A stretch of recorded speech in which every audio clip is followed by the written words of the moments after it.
Hello, everybody.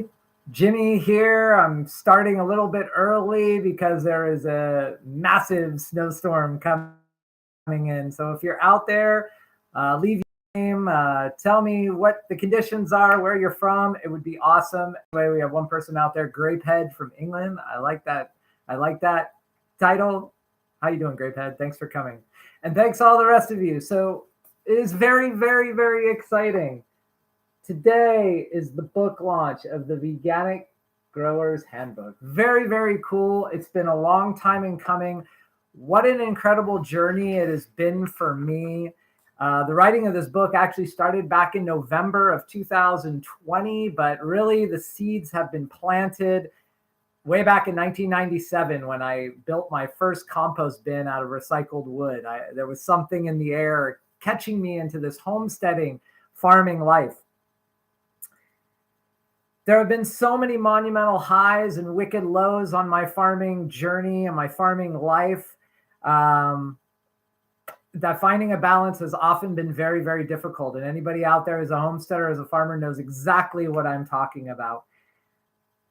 But what I can say is over the last few years, there's been a calm. There's been something calming inside of me. And maybe it's age, and maybe it's the ability to learn to let go, or more than anything, it is the truth in living vegan and being part of the solution that lets me feel peace within.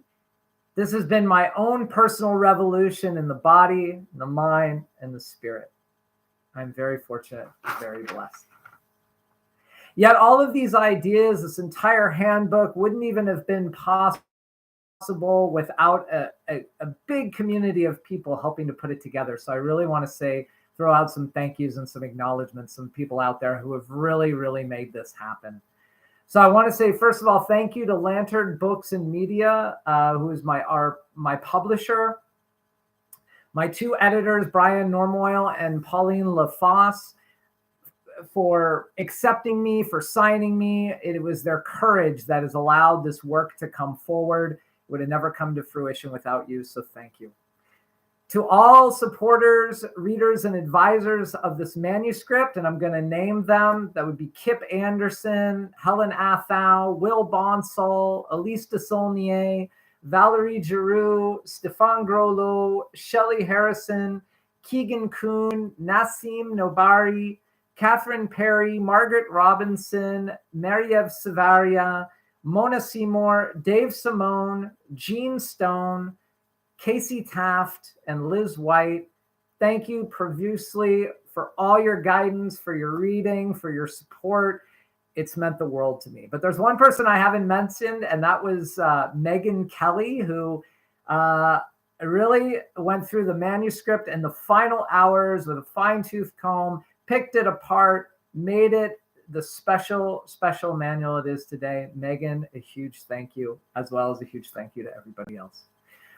To the groups, the Vegan Organic Network, the Veganic Agriculture Network, the Humane Political Party in the United States, and more recently, the Animal Protection Party of Canada. Thank you for your support of my journey as a farmer, for allowing me to speak up, to give conferences, to write papers, to write journals, to consult with you and pick your brains as we are trying to eliminate animal agriculture together. Thank you, thank you, thank you, thank you.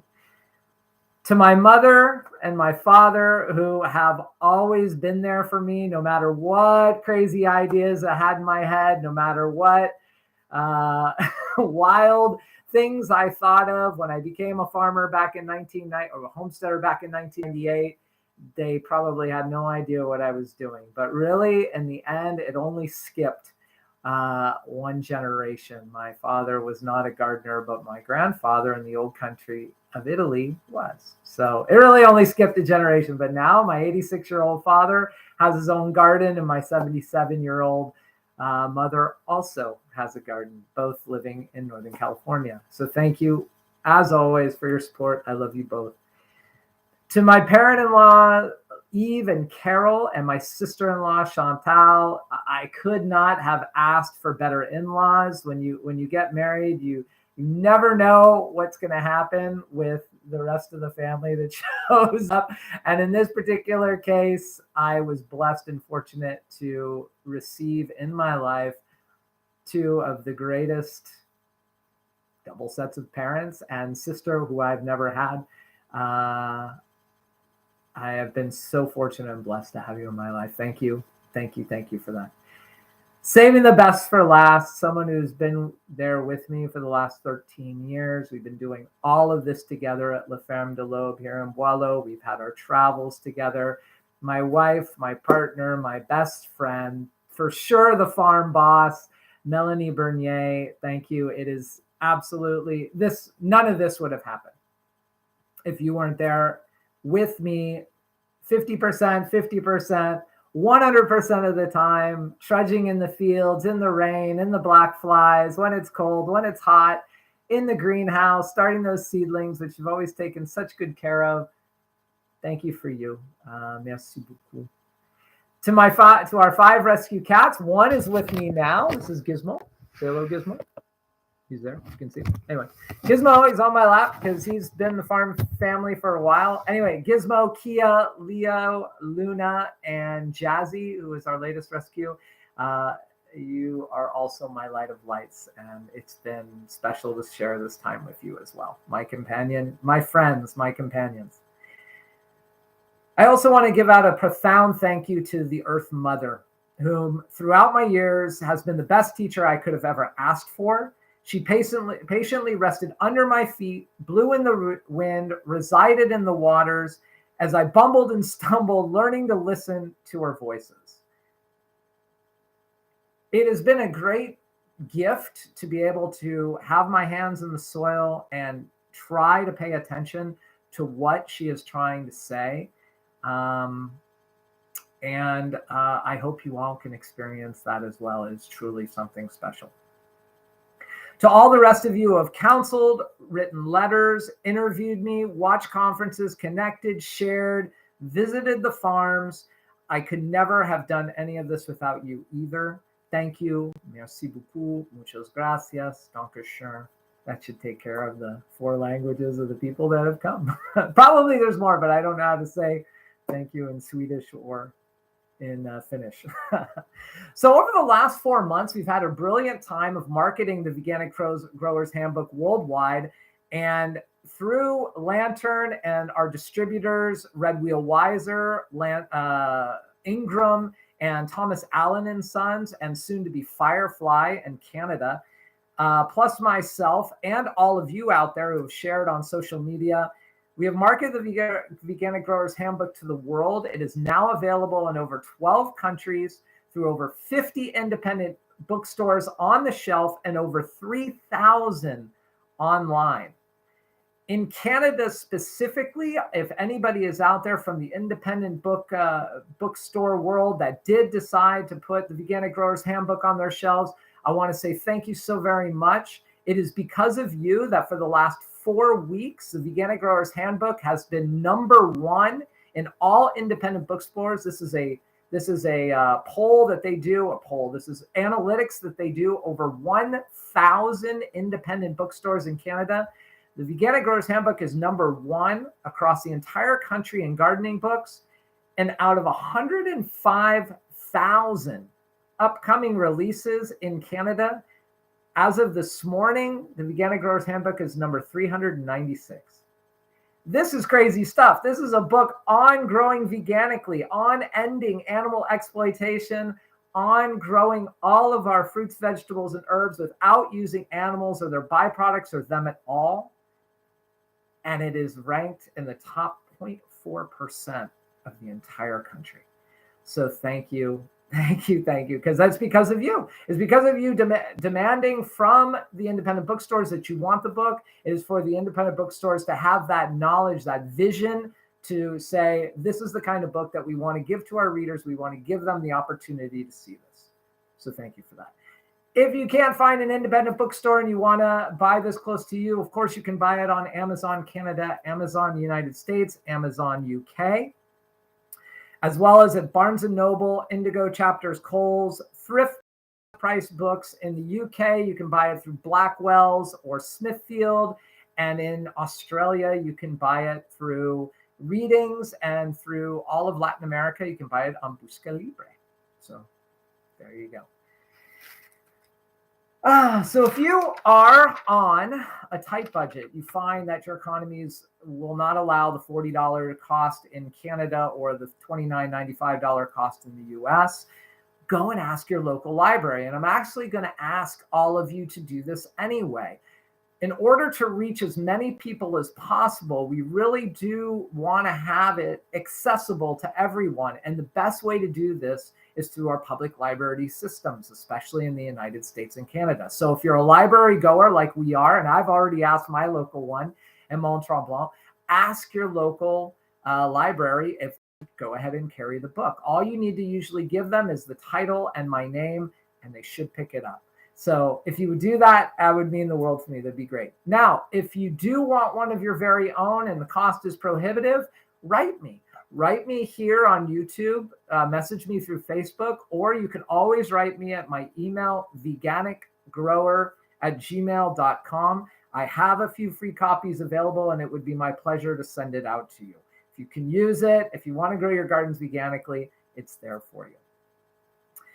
It is really my hope and wish that this is the most widely distributed gardening and growing book ever in the history of the world. Now, this is saying a lot. There's some really good ones out there.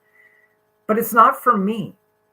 It is to change the way that as small growers, we start our seeds, prepare our garden plots, and interact with the natural world around us while considering the totality of Earth's inhabitants in the least exploitative way possible, justly, compassionately, veganically. On my bookshelf, I have over a dozen gardening and farming books. And other than a couple, like Growing Green by Ian Tolhurst or Radical Farming by Will Bonsall, I really have to weed through phrases like apply 1 ton of chicken manure per acre, or add 2 pounds of blood meal per row, or water seedlings weekly with a fish emulsion concentration. The good news is, no, you don't. The Veganic Grower's Handbook is a safe space, like going to a fully vegan restaurant, a fully vegan grocery store, or eating with all vegans during the holidays. You will not pick up this book and go, I wish you wouldn't have said that. No, because everything that is in there is to make the veganic garden grow veganically. If you're not vegan, then this handbook will guide you to growing techniques and skills that will eliminate industrial animal agriculture inputs from your own gardening systems. Other than a few people out there who are profiting from this horrible, inhumane practice, no one believes that concentrated animal feeding operations of cows and pigs or sheep and goats, battery cage laying hens, laying prisons, 10,000 poultry flock warehouses, or concentrated dairy farms are morally just. If you've never grown your own fruits, veggies, and herbs, then join us in experiencing for the first time your own homegrown snap pea, cherry tomato, potato, or strawberry. For if you've never eaten right from the vine or cooked a just dug potato, then you really have yet to eat one. It's a completely different experience. Trust me, you've got to try it. It's time.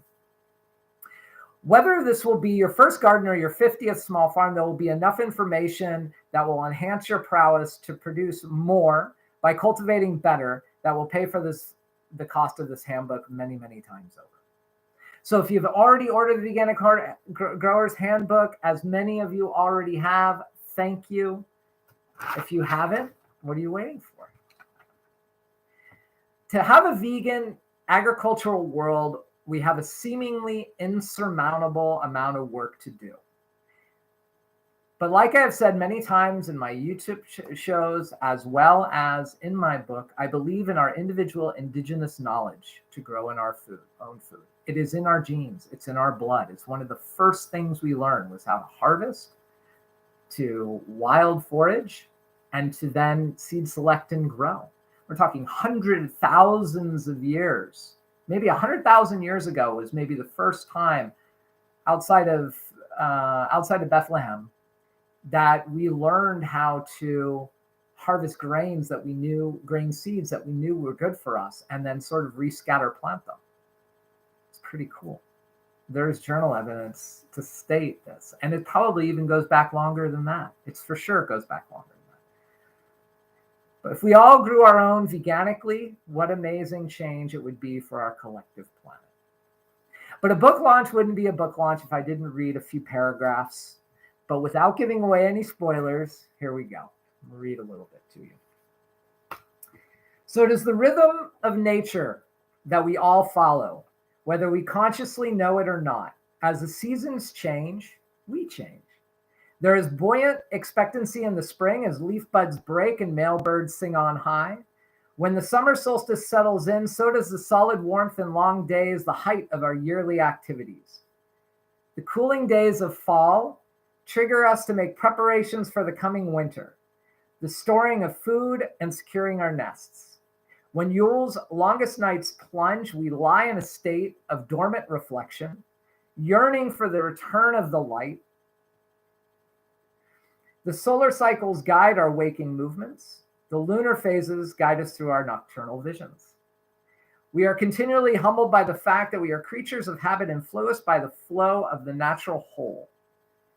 More than likely, it is because the entirety of our human makeup is the same macro and micro elements as are found in every other living being on Earth. Humans are simply programmed or wired a little bit differently at the atomic level. Over 95% of the human body consists of oxygen, hydrogen, carbon, and nitrogen. If we add in sodium, potassium, phosphorus, chlorine, calcium, magnesium, and sulfur, the total eclipses 99.5%. These, along with boron, iron, manganese, copper, zinc, nickel, and molybdenum, is what every living plant requires to thrive, which, consequently, exists in us as well, providing some necessary function. We are one with the soil because, in essence, we are the soil. When hands touch and fingers probe into the ground, we are caressing microscopic life, a microcosm of ourselves. This is the true connection.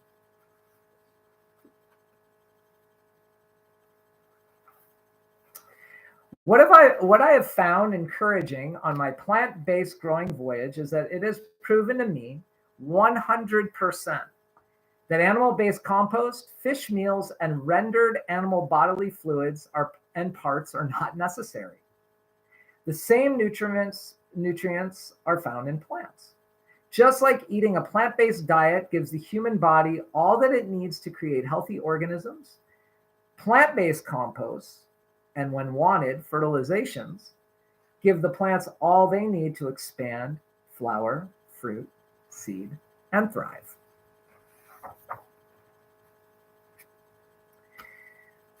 All plants desire, whether cultivated or native, to produce flowers and set seed, either from the mechanism of the fruit in which the seeds are housed or from the flowering stalk. Seed stalks, like those on grains, grasses, and greens, set their seed on long, reedy legs and wait for the wind to carry or rattle them off.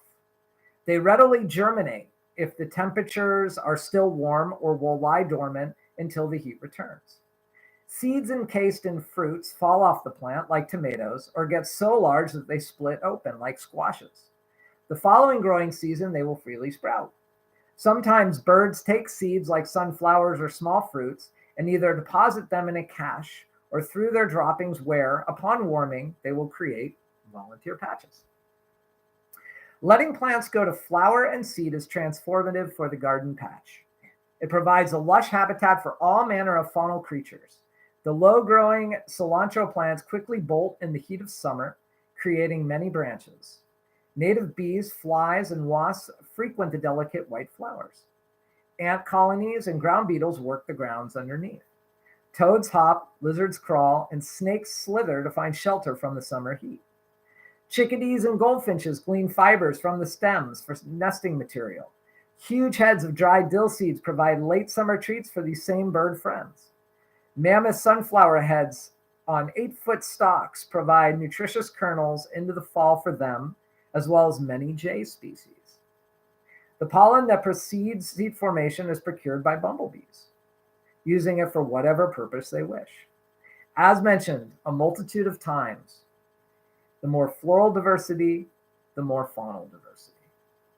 So this really is the crux. Not only is veganic growing about not growing without using animal products or byproducts or them at all, but it's also to cultivate with the entire natural world in mind. We're living in the state of the anthropogenesis, which means that we're living in a state of human domination. We can change this really quickly, one step at a time, by each individual garden, as long as we're planting a diversity for all floral creatures to use.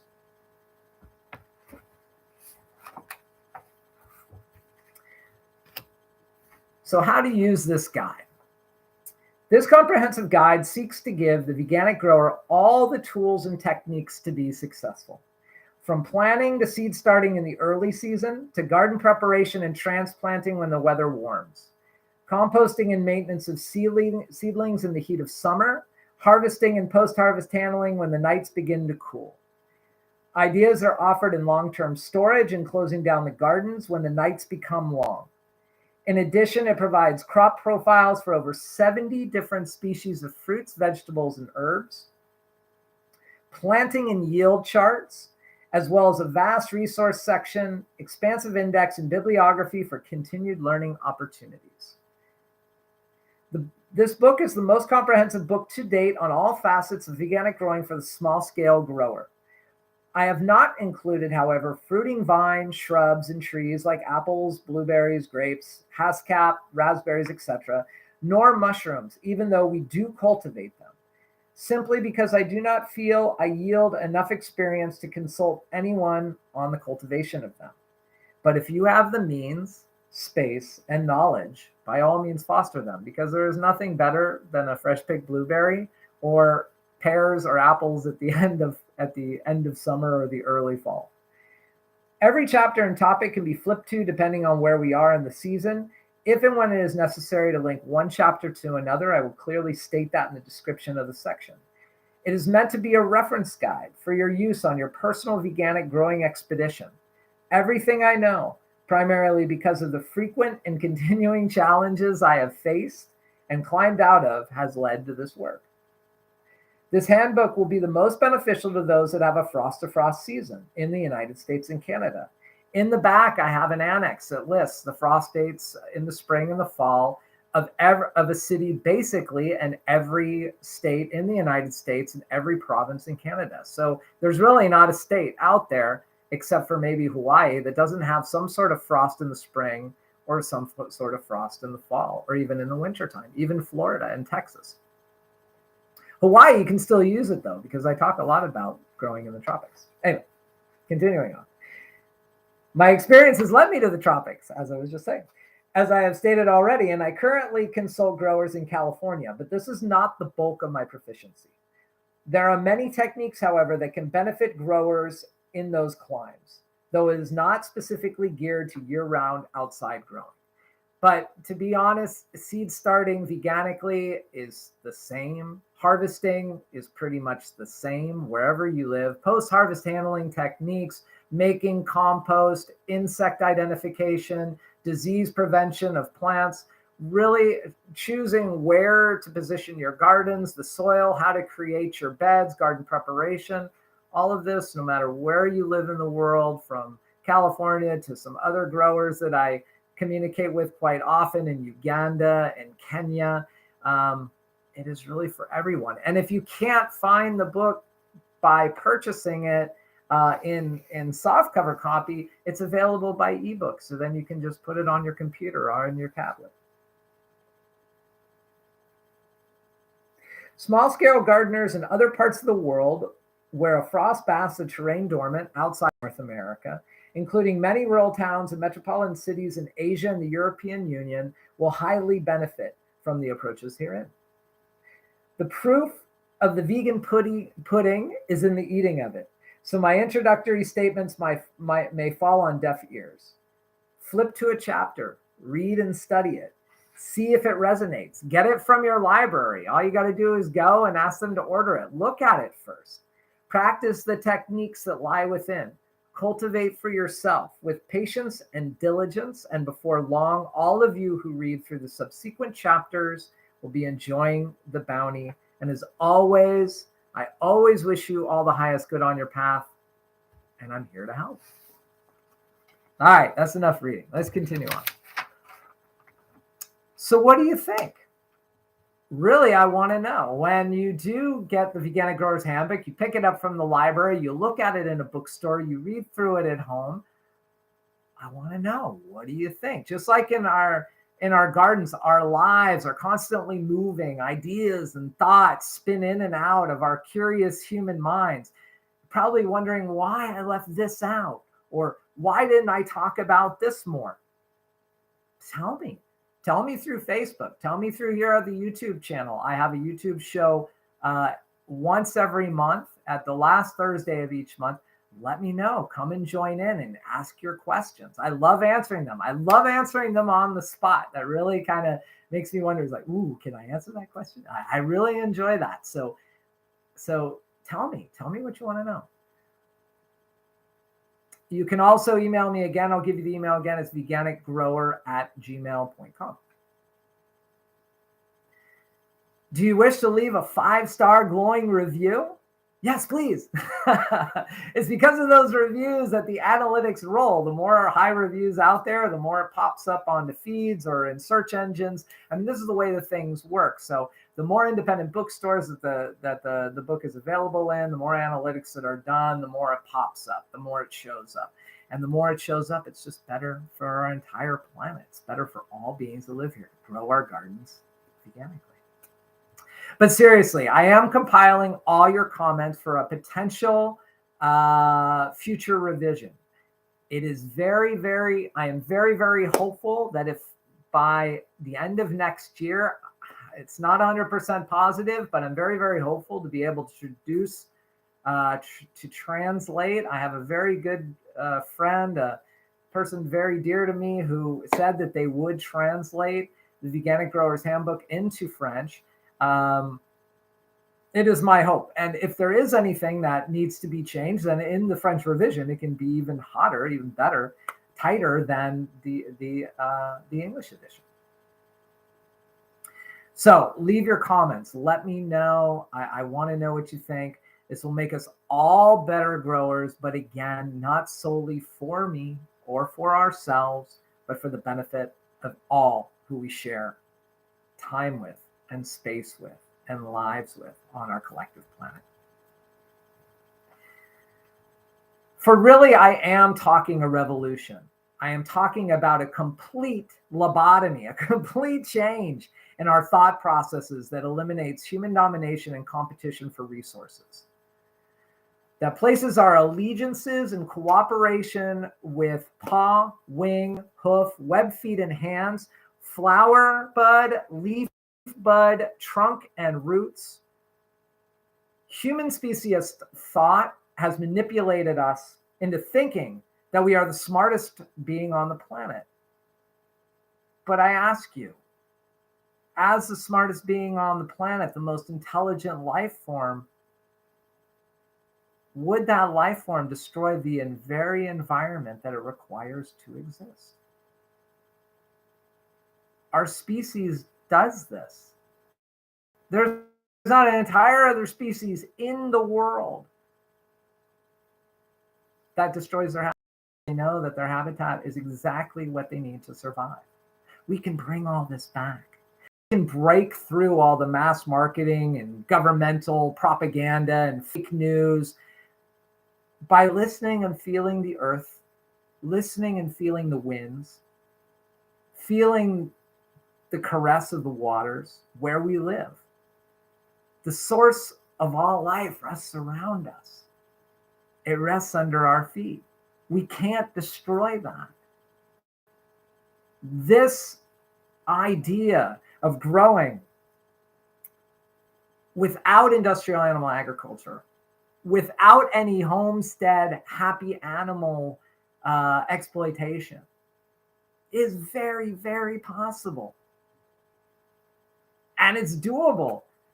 The greatest thing about this particular handbook and Growing Green and Radical Gardening by Will Bonsall and Veganic Gardening by Mr. Dalziel O'Brien back in the 1960s, the Living the Good Life by the Nearings, who lived in Vermont and Maine back in the 1920s and 30s. These were all veganic growers. These are all veganic growers, some alive, some not with us anymore, who know that it was all possible, who have done it, and who continue to do it. So it really is a revolution. And it started a really long time ago. We just need to change. We just need to make the change. And the best possible way that we can do this individually is by growing our own food, and as much as we can. I posted on my Facebook channel a 3,500 square foot garden, which would basically feed one person, really, no matter where you live in North America, either the United States or Canada. Probably would work just fine also in the UK and Europe. 3,500 square foot per person, and you're basically going to be eating your own fruits, vegetables, and herbs all year, including dry beans, either grinding corn or sweet corn, potatoes, sweet potatoes. So we're talking calories, we're talking protein, we're talking basically all the vitamins. And if you eat a slightly dirty carrot or a slightly dirty mushroom, just with a little soil on it, guess what, vegans? You get your vitamin B12. So let's not be so clean. Eat a radish right out of the garden, and guess what? You got your vitamin B12. My doctor hates when I say that. She doesn't like that at all. But it's true, because vitamin B12 is basically soil bacteria. It's gut bacteria, but it resides in the soil, just like everything else. It came from the soil. There you go. So veganic growing is a solution essential to our existences. It is my hope to help our world in whatever way I can. It is my hope to help you as growers any way I can. I am up for questions. That was my spiel. Again, I'm going to show, if you haven't bought it, and there were a couple of people that bought it while they were on the show. Thank you so much. That's wonderful. I was not expecting that at all. It was really just to be here and meet you. And I really wish I could have done something in person. I am trying ecologically. I think one of the worst things that we can do as human beings is fly. Sometimes I don't have a lot of choice. My parents live in California and I live here in Quebec, so I do need to go see them. But other than that, to travel distances here or there, by plane, to give conferences, to do live in-person events, I really don't think this is a great idea. But you never know what's going to happen. You never know. Maybe something will pop in Montreal. I do have a seed festival coming up in Ottawa where we can wrap. So if any of you are around Ottawa on the 4th of March, you can catch us at Seedy Saturday, where we're going to be selling veganic seeds and the Veganic Growers Handbook. And we're there to talk about veganic growing, talk about all the techniques, anything that you want to know. So if you have any questions out there, let me know. I'm just going to read a comment. Thinking pre-order in the UK, how do you tackle the different circumstances of different countries in a book aimed worldwide? And to answer your question, see, Ian Tolhurst in the UK wrote Growing Green. And when I was looking at that book and considering on whether to even write the Veganic Growers Handbook at all, I really wanted to steer it towards the growers in North America who were not touched specifically by that book. But what was I going to say? Their book, it's not just Ian Tolhurst, it's Ian Tolhurst and Jenny Hall. Their book touches on many, many, many factors that we can relate to in North America. It's just some things are just a little different. Climate is different. Insect pressures are different. Plant diseases are different. So that particular guide will be more appropriate for folks in the UK. But I also wrote this book so that even though it is geared towards people in North America, everybody in the world can use it, because again, there are things in there that are absolutely universal. like seed starting veganically. I give you a recipe. I tell you how to do it. I tell you what the temperatures are. None of that really changes wherever you are in the world. How to make the best source of composting. Now, this was from years of experience on 13 different farms in 8 different countries, figuring out the best method to make compost. And a lot of my experiences were watching people taking soil from the native habitat. I'll answer your question in a minute. And actually, I can probably show it to you if the table of contents works. Let's see if I can get it close enough so you can see. I don't know if that's going to work. It might be upside down. Anyway, hopefully one day it'll say look inside on Amazon, at least that way that you can. But what I can tell you is if you can consider, and you know what, make it really simple. I'll read you the table of contents right now since you're there. But to answer your question, Morian, yeah, how do I handle the different issues of the UK in my book? I don't talk about the UK, but harvesting is universal. Post-harvest handling is universal. Dealing with insects that can be problematic to your plants is universal. Plants having disease and what to do about it. Plant-based sources of fertility can be universal. I'm sure you can grow comfrey and nettles in the UK like they can in France, like they can go throughout Europe. Those are brilliant. I know that you can make your own compost with green grass. I know you can use dry hay or green hay mulches. All of that stuff is talked about. It's completely up to you. The book isn't even launched. This is a worldwide book launch, but it's not even going to be launched or available in the UK until the 21st of March. So it's a little bit deceivious because I wish it would have been available early, but it's not there yet. But what I can say is it's possible. Now, I don't know if you have a library close to you, Anne, in the UK. And if you do, then ask them to order it for you. And then at least then you can look at it and see if it's worth it. I can tell you, I don't know the price. The Canadian price is $41.95. In UK price, I bet it's going to be something like 33, 32. I think I even saw it on Blackwell's for 31 pounds. It will pay for itself. Absolutely. They say everywhere it's 250 pages. That was just because we had to give a number way back in July of 2022. The book right now is 324. So if within 324 pages it doesn't pay for itself, well, I would be surprised. Anyway, so I will answer your question. So the table of contents. Excuse me, I'm getting there. Okay, introduction. Chapter 1, the land and the soil. Chapter 2, the garden plan. So I actually show you images of drawn pictures of garden plans. Chapter 3, seeds, what kind, what to buy, where to look for them. Chapter 4, seed starting in the growing medium. Chapter 5, garden preparation. Chapter 6, the major and minor elements. Chapter 7, the compost piles. Chapter 8, as soon as the soil can be worked. Chapter 9, irrigation and rainwater collection. Chapter 10, the planting rush of the tender annuals. Chapter 11, maintenance of cultures. Chapter 12, fertilization, both long and short term. Chapter 13, integrated insect management. I changed that one from insect pest management because insects are not pests. They were here before us. We're the pests. Oh. Chapter 14, managing plant diseases. Chapter 15, the harvest. Chapter 16, letting plants go to flower, to seed, and saving them. Chapter 17, preserving the harvest. Chapter 18, putting the gardens to bed, and reflections on the season that was. Every year here at La Ferme de l'Aube, every year at the end of the season, we always sit down and talk about what was good, what was bad, what we would have liked to have changed, what we want to see better for next year. We also do that early in January, but it's always fun to do it while it's fresh. Now, Annex A, crop profiles, and I will actually read. This crop profile section has 2 pages on every single crop that I'm going to read to you. So it's going to be a little bit quick because I'm running out of time.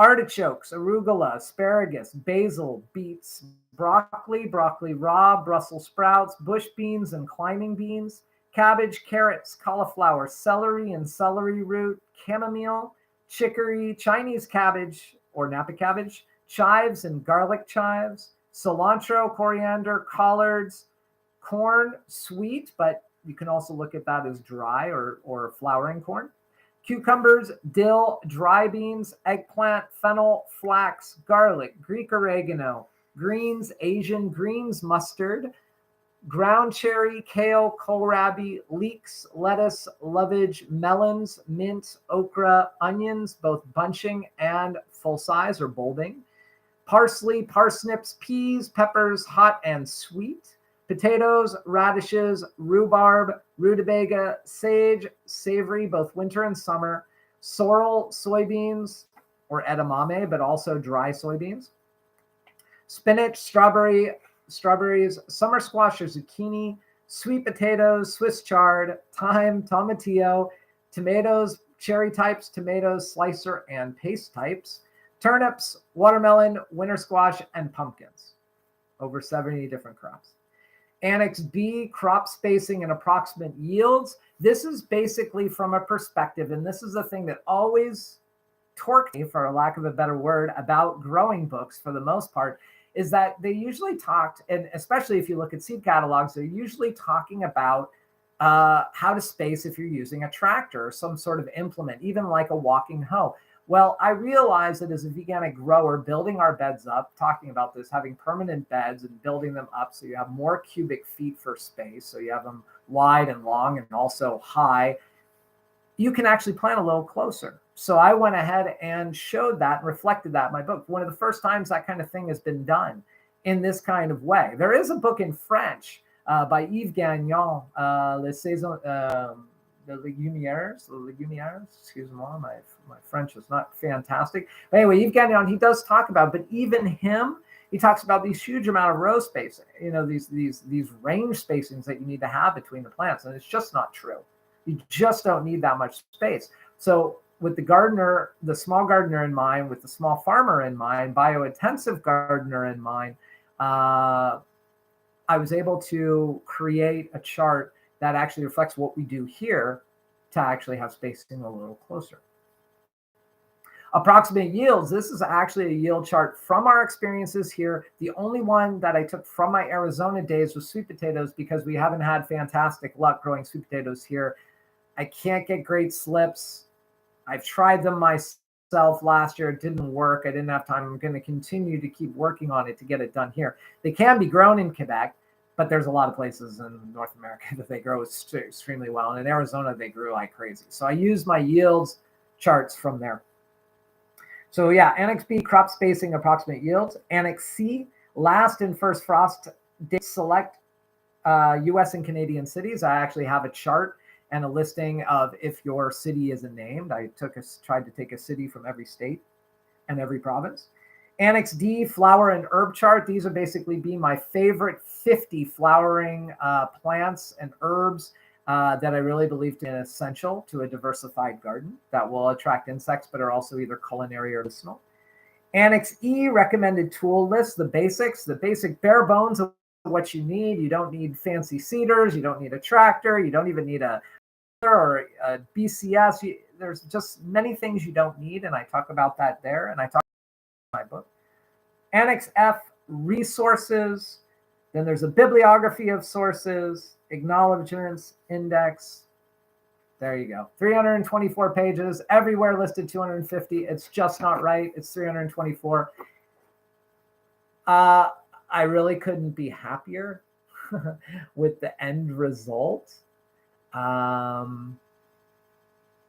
It went so far beyond what I thought it would look like. And this really has everything to do with my main editor, Pauline, who we owe the Veganic Growers Handbook life to. It's because of her that it's there. She was the one who put together the crop profiles section. She's the one who found all the beautiful botanical illustrations that were provided free for our use. And I really feel like if it was self-published, And this is a thing for anybody out there who's looking at publishing. If you self-publish, it's one thing, but if you actually have a team behind you, if you're lucky enough to get picked up anyway, and you have a team behind you, it really makes all the difference. I could have never done this myself. So thank you. It was a 45-minute show. I ran over about 5-6 seconds. I really thank you to all of you who have been here, as I always do. I have another event on the 23rd of February where we're going to talk all about seed starting and wherever it is that you are in the world, plus marketing, diversity of income streams for the homestead and all. So thank you all. I wish you a wonderful few weeks until we see each other again. And I hope you enjoy the Veganic Growers Handbook and let me know. So thank you. Peace. Have a wonderful rest of your day.